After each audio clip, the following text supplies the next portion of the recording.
अगला सवाल राजेश मीना जी का हमारे पास आया है। इनका सवाल है मैम कि आईटीसी में 350 का टारगेट आ सकता है क्या 27 जनवरी से पहले? इन्होंने डेट भी दी है कि 27 जनवरी से पहले 350 का टारगेट इसमें आ सकते हैं क्या? देखिए 27 जनवरी से पहले 350 का लेवल, ये जी। कहना देखिए इतना थोड़ा जल्दबाजी होगी, थोड़ा मुश्किल लग रहा है। क्योंकि अभी तो स्टॉक वीक लग रहा है, तो इसको कुछ एक अहम लेवल पार करने जरूरी है 350 के आने के लिए। और वो जो अहम लेवल है वो तकरीबन मुझे ऐसा लगता है 340 से 45 का जोन है, जिसके ऊपर अगर ये टिका तो 350 तक के लेवल आएंगे। अभी तो थोड़ा सा वीक लग रहा है, तो मेरे हिसाब से अभी तो ये डाउन साइड मोमेंटम में है। ठीक है मैम। अगला सवाल हमारे पास अरविंद लिमिटेड पर आया है। मनीष जी का ये सवाल है, ये पूछ रहे हैं कि क्या अरविंद लिमिटेड को बाय कर सकते हैं इस लेवल पर, करंट लेवल पर? नहीं, अभी रुक जाइए। क्योंकि इसमें ये जो वीकनेस आई है, ये ऐसा नहीं है कि यहीं से पलट जाएगी।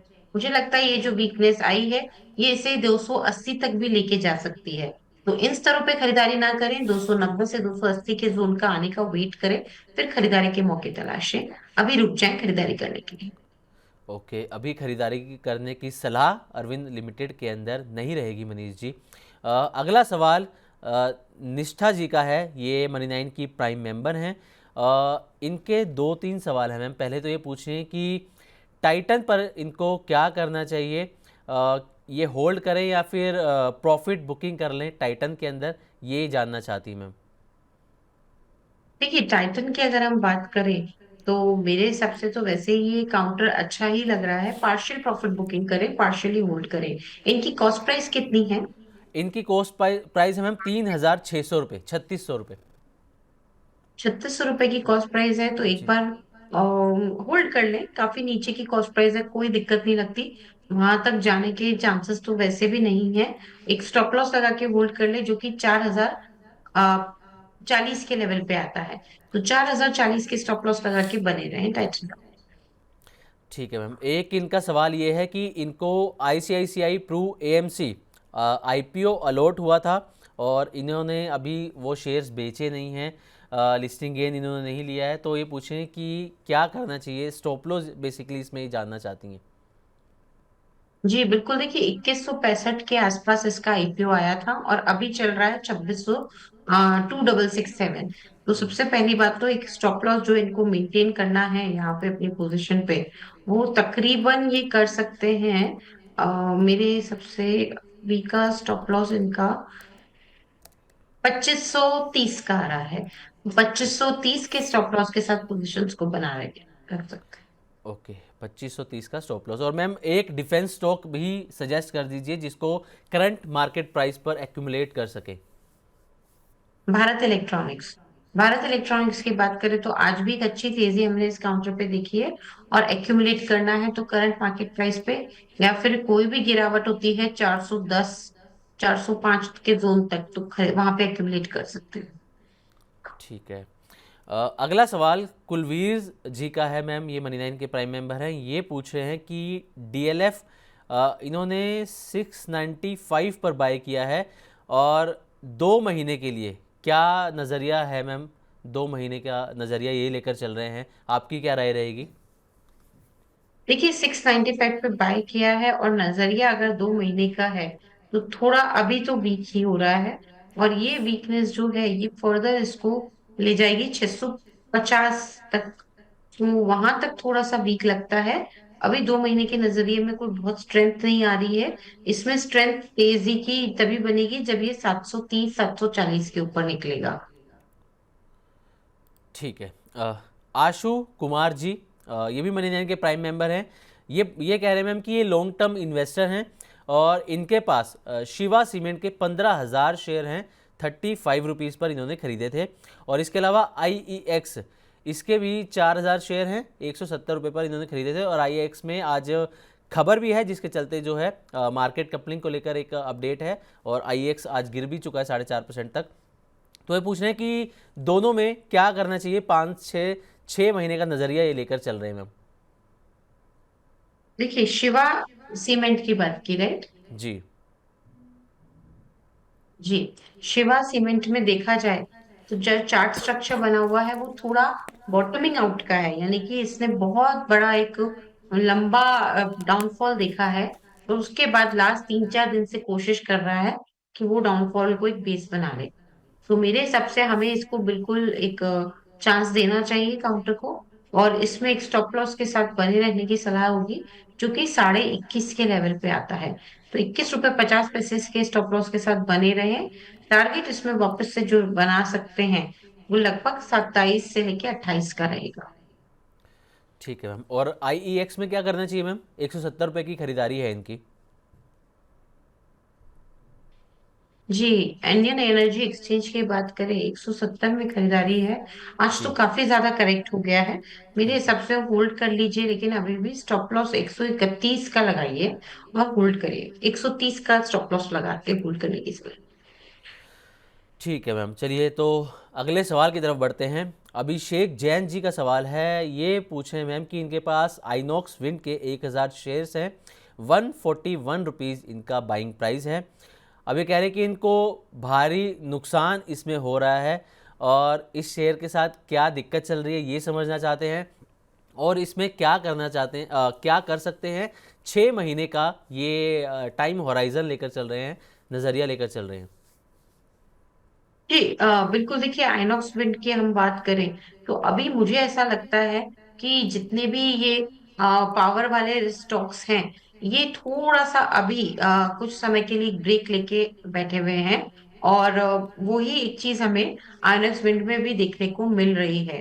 तो अभी इसमें खरीदारी का मन ना बनाए, क्योंकि ये थोड़ा गिरावट का और शिकार हो सकता है। और अब ये जो गिरावट दिखाएगा वो लगभग हम कह सकते हैं नीचे में जा सकता है। ये तकरीबन 110 से लेके 109 तक, तो वहां तक जाने की कोशिश कर सकता है ये काउंटर। इसलिए अभी भी इसमें वीकनेस लग रही है, सिर्फ लिया है तो होल्ड करना है। ठीक है मैम। और आशु जी का सवाल आया है कि ग्लेन फार्मा में क्या करना चाहिए मैम? ग्लैंडमार्क फार्मा बोल रहे हैं कि ग्लैंड फार्मा बोल रहे ग्लैंड फार्मा। हैं? जी। जी, ग्लैंड फार्मा की बात करें तो इसमें अभी तो वीकनेस लग रही है। और अगर ये इंपॉर्टेंट सपोर्ट जो कि 1640 के 30 के स्तर पे है वो तोड़ दिया तो वीकनेस और गहरा जाएगी। इसलिए अभी इसमें खरीदारी ना करें। 1630 के नीचे गया तो फिर एक बार खराब हो जाएगा ये काउंटर, और ज्यादा गिरावट हमें देखने को मिलेगी, जो इसे आराम से, जिसे हम बोल सकते हैं, लेवल्स तक लेके जाएगी। वो रहेंगे 1580। ठीक है मैम। अगला सवाल हम लेते हैं। अगला सवाल हमारे पास अबीर जी का है। हालांकि मैम ये इनका सवाल म्यूचुअल फंड्स को लेकर है। ये पूछे हैं कि क्या म्यूचुअल फंड में लमसम करने का ये सही टाइम है, इस वक्त पर किया जा सकता है लमसम अमाउंट इन्वेस्ट? नहीं, लमसम ना करें। देखिए, कुछ कुछ छोटे छोटे क्वांटिटी में करते रहें, पर लमसम ना करने की सलाह है। ओके, तो छोटी छोटी ट्रांचेस में आप जो है वो इन्वेस्ट कर सकते हैं। लमसम फिलहाल जो मार्केट की कंडीशन चल रही है उसमें आपको करने की सलाह नहीं दी जा रही मैम की तरफ से। अगला सवाल मैम कॉपर पर है कि कॉपर स्टॉक्स में क्या करना चाहिए। कुछ बेस्ट कॉपर स्टॉक्स आपसे जानना चाहते हैं ये। देखिए, पहले तो सबसे पहले कॉपर स्टॉक्स के बजाय तो हम कॉपर का आकलन करें तो भी बहुत अच्छा होगा। और जी। कॉपर की प्राइसेस थोड़ी करेक्ट हुई है।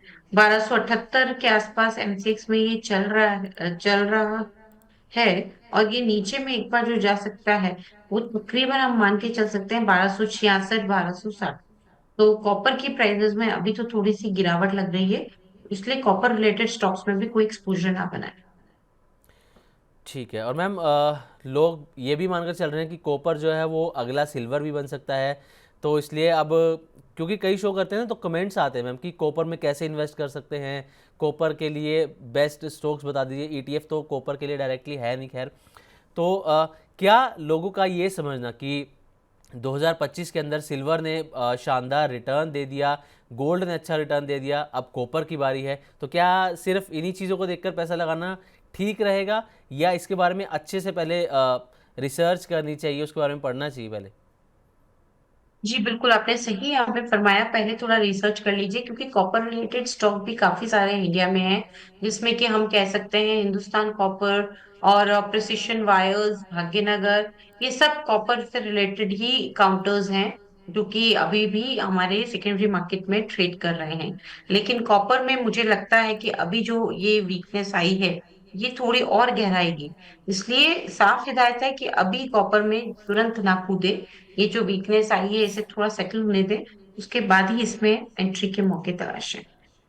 ठीक है मैम। और एक सवाल आया है, इंटरेस्टिंग सवाल है। ये पूछ रहे हैं कि मैम शॉर्ट टर्म के लिए कोई एक स्टॉक बता दीजिए जिसमें 15% तक प्रॉफिट भी हो जाए। देखिए, ये थोड़ा सा मुश्किल है क्योंकि मार्केट अभी बहुत ज्यादा अच्छी जी। स्थिति में नहीं है। तो 15% तक के प्रॉफिट शॉर्ट टर्म में होना तो थोड़ा सा मुझे मुश्किल लग रहा है। लेकिन हाँ, डिफेंस स्टॉक्स जैसा हम पहले भी चर्चा कर रहे जी। थे, तो वहां पे अगर नजर बनाएंगे तो शॉर्ट टर्म में तो नहीं, लेकिन मीडियम टर्म में बिल्कुल फायदा हो जाएगा। भारत इलेक्ट्रॉनिक्स पे हमारा काफी ज्यादा जोर है। उसके बाद दूसरा जो काउंटर पसंद आ रहा है वो एमटार टेक्नोलॉजीज है। कल ही हमने इसमें रिकमेंडेशन दी थी, आज भी 7-8% तेज है ऐसी खराब मार्केट में भी। तो डिफेंस स्टॉक्स में कुछ एक स्टॉक्स काफी अच्छे लग रहे हैं, वहां पे नजर बना के चले। लेकिन वो शॉर्ट टर्म में 15% रिटर्न की गारंटी नहीं है, बट ये जरूर है मीडियम टर्म में बढ़िया रिटर्न इनमें मिलते हुए नजर आए। ठीक है मैम। एक हमारे पास प्रिंस परमार जी का सवाल है। ये पूछ रहे हैं कि पीपीएल और जेएसडब्ल्यू इंफ्रा में से बेटर कौन सा है। ये 2 साल का इनके पास टाइम ये दे सकते हैं कंपनी को। हाँ जी बिल्कुल। यहाँ पे इन्होंने पीपीएल और जेएसडब्ल्यू इंफ्रा, राइट? जी। जी। जी। यहाँ पे ये पिरामल फार्मा लिमिटेड की बात हो रही है, मैं अगर सही एज्यूम कर रही हूँ तो। पीपीएल मैम यहाँ पिरामल फार्मा। जी, इन्होंने जी। पीपीएल का यहाँ पर जिक्र किया है। वैसे पीपीएल के नाम से प्रकाश पाइप्स भी आ रहा है और पीरामल फार्मा, इसमें थोड़ी सी एक कन्फ्यूजन है। हाँ, क्योंकि क्या है कि जी। प्रकाश पाइप्स पे कभी इतना ज्यादा हमने देखा नहीं है रुझान। तो पिरामल फार्मा पे तो डेफिनेटली एक रुझान है। हम दोनों ही काउंटर्स को ले लेते हैं। अभी सबसे पहले पिरामल फार्मा की बात करें तो ये काउंटर अभी भी वीक लग रहा है। यहाँ पे बॉटम फिशिंग के कोशिश ना करें। ये काउंटर 169 के आसपास जो चल रहा है, नीचे में मेरे को लगता है 165 और वन थोड़ा सा और नीचे आ सकता है। पहला लेवल तो जैसा मैंने आपको बताया 165 तक आएगा, पर वो एक शॉर्ट टर्म लेवल है। थोड़ा सा बड़ा अगर यहाँ पे नजरिया हो तो 145 तक भी जाने की कोशिश कर सकता है। तो पिरामल फार्मा में राय है कि अभी ना खरीदे। दूसरा हम काउंटर जो मान के चल रहे हैं पीपीएल से, वो है प्रिंस पाइप्स प्र- लिमिटेड। अब अगर मैं प्रिंस पाइप्स की भी बात, जी, आप कुछ कहना चाह अ, रहे थे? जी जी ma'am, Prakash pipes I think ये नाम आ रहा है। एक तो प्रिंस पाइप है और एक प्रकाश पाइप्स है। जी बिल्कुल, जी। तो हम प्रकाश पाइप्स की बात कर लेते हैं। वो भी पीपीएल के नाम से है। जी। ये भी वीक लग रहा है और इसमें भी मुझे लगता है कि गिरावट और देखने को मिल सकती है। इसमें भी खरीदारी ना करें। 222 के आसपास चल रहा है। एक बार गिरावट गहराई तो मुझे लगता है कि ये आराम से हम मान के चल सकते हैं कि 213 और उसके बाद 200 तक आ जाएगा। तो इसमें भी अभी खरीदारी करने की सलाह नहीं है, क्योंकि पीपीएल के नाम के हमने दोनों तीनों स्टॉक्स देख लिए, सब में अभी गिरावट का जी। एक मूव दिखने को मिल रहा है। जी। और JSW infra ma'am. JSW infra, जी। जी। जेएसडब्ल्यू इंफ्रा भी आज तो वीक हुआ है। आज तो मुझे लगता है मोस्ट ऑफ द काउंटर्स ने अपने चार्ट्स को थोड़ा खराब किया है और जेएसडब्ल्यू वीक हो गया है। इसमें भी अगर 250 या 255 तक ये काउंटर आ जाता है तो कोई बड़ी बात नहीं होगी, क्योंकि मुझे ये काउंटर वीक लग रहा है। एक बार यहाँ पे नई पोजीशंस ना लें, क्योंकि नीचे में 258 255 तक आने की बिल्कुल उम्मीद है। ठीक है मैम। अगला सवाल आईटीसी पर है। वैसे आईटीसी के बारे में हमने बात भी की थी। राहुल जी पूछ रहे हैं कि 383 पर इनकी खरीदारी है, अब ये होल्ड करें या सेल कर दें इसको, क्यों, और या फिर ये पूछ रहे हैं कि लॉस रिकवरी के लिए कोई और स्टॉक बता दीजिए आप। देखिए, 383 पे है, बहुत ज्यादा ये गिर चुका है। मुझे लगता है कि अब यहाँ पे एक रिबाउंड देखने की बिल्कुल कोशिश की जा सकती है। तो उस वजह से अभी तो रुक जाए, इसको अब ना बेचे, क्योंकि ये ऑलरेडी काफी काफी गिर गया है। तो ये जी। मुझे नहीं लगता कि अभी बेचने का ये कैंडिडेट होगा। ठीक है मैम, चलिए तो अगला सवाल एक बार राजेंद्र जी का सवाल ले लेते हैं। राजेंद्र जी पूछ रहे हैं कि HEG लिमिटेड में क्या करना चाहिए मैम। इन्होंने 622 रुपये पर ये शेयर्स खरीदे हुए हैं, तो इसमें ये क्या कर सकते हैं अब। 622 पे लिए हुए हैं, वीक लग रहा है ये काउंटर। या तो लंबी अवधि के लिए होल्ड कर लीजिए। स्टॉप लॉस यहाँ पे जरूर मेंटेन करें, जो कि 500, एक मिनट, स्टॉप लॉस यहाँ पे आता है 535 के लेवल पे। 535 के स्टॉप लॉस के साथ होल्ड करें अपनी पोजीशन को। ठीक है, RBG ज्वेलर्स, इस पर हमारे पास सवाल आया है मैम कि इसमें क्या कर सकते हैं। RBG ज्वेलर्स के अंदर नोमान जी का सवाल है, 160 रुपये पर इनकी खरीदारी है इसके अंदर। 160 पे खरीदारी है, होल्ड जी कर लीजिए। अभी हमने ऑफलेट देखा है कि ज्वेलरी काउंटर्स काफी तेज हुए हैं, चाहे से वो कल्याण हो, आरबीजेड हो या फिर टाइटन जी। हो। तो इसलिए मुझे लगता है कि थोड़ा कन्विक्शन इसमें लोअर लेवल पे वापस आएगा। 149 के आसपास चल रहा है, होल्ड कर लीजिए। स्टॉप लॉस इसमें जरूर मेंटेन करें, और वो जो स्टॉप लॉस आएगा वो तकरीबन हम बोल सकते हैं इसमें 130 का आता है। 130 के स्टॉप लॉस के साथ होल्ड करें। ठीक है मैम। IOCL पर सवाल आया है मैम। ये बोल रहे हैं कि 137 पर इनका खरीदारी है, 851 शेयर्स हैं इनके पास। अब ये पूछ रहे हैं कि ये कहाँ तक नीचे गिर सकता है, क्या इसमें और ऐड कर सकते हैं। नहीं, अभी और ऐड मत करिए। जहां तक कहाँ तक नीचे गिरने का सवाल है, 157 के आसपास चल रहा है। नीचे में 140 142 तक आ सकता है। वहां तक आने का इसमें पूरा लग रहा है अभी के पॉइंट से। तो 142 तक ये जा सकता है नीचे में। और उसके बाद 140 स्टॉप लॉस अगर इसमें लगाना है तो बेस्ट स्टॉप लॉस तो 130 का है, लेकिन वो काफी बड़ा हो जाएगा। तो अभी तो आप इसमें जो स्टॉप लॉस लगाएंगे वो 141 का लगाइए। ठीक है, और मैम ये पूछ रहे हैं कि 1 साल के लिए क्या टारगेट रहेगा इसके अंदर। देखिए, एक साल की बात करें तो आईओसी का टारगेट, एक साल के नजरिए से मेरे को ऐसा लगता है कि वापस से ये अपने पुराने लेवल्स पे आ जाएगा। और वो पुराने लेवल्स आ रहे हैं तकरीबन 195 के आसपास।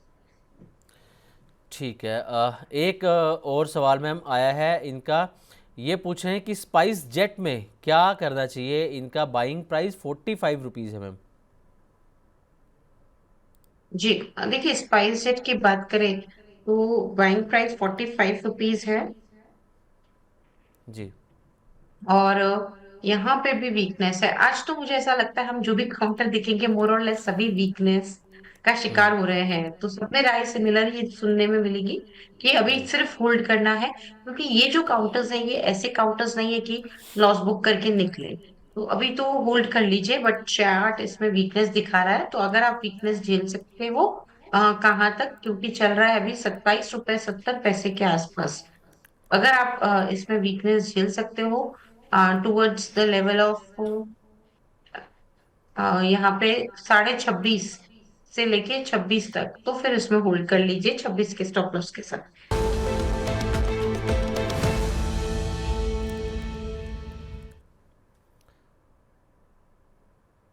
तो चलिए, वक्त हो गया है चुन चुन के सेगमेंट में आस्था मैम की आज की टॉपिक जानने का, जहां पर आप दाव लगा सकते हैं। तो आस्था मैम, आपको कौन सी कंपनी, कौन से शेयर आज आपको लग रहा है कि जिस पर दाव लगाया जा सकता है, कौन सी टॉपिक रहेगी मैम आपकी। है ये काउंटर मेरे रडार पे काफी टाइम से आ रहा था, और अभी भी मुझे लगता है इसमें एक बहुत मैम एक बढ़िया बार प्लीज़ आप रिपीट पोटेंशियल है। करेंगे, आपकी वॉइस ब्रेक होगी एक्चुअली बीच में। Ipca lab, IPCA, Ipca laboratories pharma sector की कंपनी है। और इसमें ओके। मैं दाव लगाने की सलाह दूंगी। 1577 के आसपास चल रहा है।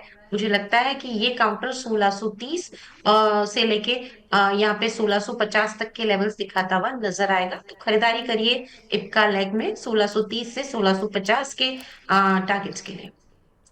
और मैम इसमें स्टॉप लॉस क्या रहेगा। जी बिल्कुल, और स्टॉप लॉस अगर हम इसमें देखें तो लगा सकते हैं तकरीबन 1520 के स्तर पे। ओके, तो इप्का लैब यहाँ पर आस्था मैम ने अपनी टॉपिक बताई है, जिसमें आप स्टॉप लॉस 1520 रुपये का लगाकर चल सकते हैं। 1630 से 1650 रुपए के टारगेट आपको इसमें देखने को मिल सकते हैं, और करंट मार्केट प्राइस जो है वो है 1562 रुपए के आसपास। तो इसमें आप दाव लगा सकते हैं। तो आस्था मैम, बहुत बहुत शुक्रिया मैम, अपना कीमती समय मनी नाइन और मनी नाइन के व्यूअर्स को देने के लिए मैम। धन्यवाद। धन्यवाद। जी, जाते जाते मैम कोई डिस्क्लेमर आप देना चाहें? जी बिल्कुल, मेरी तरफ से जो भी रिकमेंडेशंस दिए गए हैं वो, उनमें से कोई भी स्टॉक मेरे पर्सनल होल्डिंग में नहीं है। बट हम लोग एक पीएमएस चलाते हैं जो हेम पीएमएस के नाम से है। जी। हो सकता है कि हेम पीएमएस की होल्डिंग में इनमें से कोई भी स्टॉक हो, अथवा जो हमने यहाँ पे आईपीओ की रिकमेंडेशंस दिए हैं वो हमने हमारे क्लाइंट्स को भी दिए हुए हैं। तो वही आईपीओ की रिकमेंडेशंस हमने हमारे क्लाइंट्स को भी दिए हुए हैं। और धन्यवाद मुझे शो पे बुलाने के लिए।